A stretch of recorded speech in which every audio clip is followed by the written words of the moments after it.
Hi guys, we are back with another cubing video. This event took place at a nursing home facility in December 2024 and Mikhail was excited to compete in his cube and pyramid.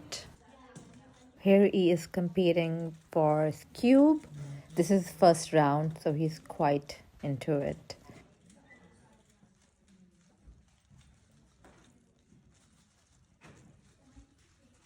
He's doing pretty well though.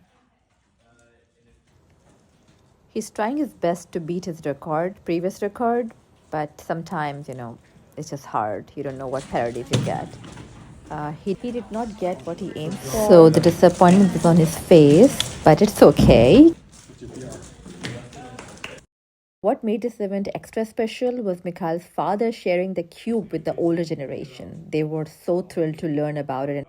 Decoding is a good word. We basically figured out what algorithm to use to basically bring all the colors together.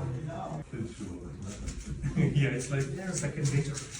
That was pretty cool, guys. Thanks for showing us. I know. So now show. Oh, good. That's good. Wow. So he has to put it all back Very together. good. Very good. So fast. He did it. Smart boy. So see That's the how. Rubik's Cube.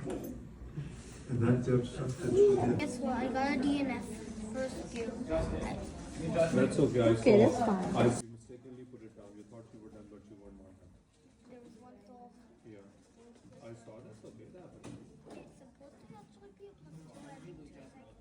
Really? Even though he wasn't feeling his best, but he still wanted to go there because he wanted to also see the blindfold cubers there who were competing into the multi-blindfold. Mikhail was pretty confident he would win the youngest cuber award, and he did that day. We left the event with new friendships and so many great memories. We can't wait to come back and join more events like this.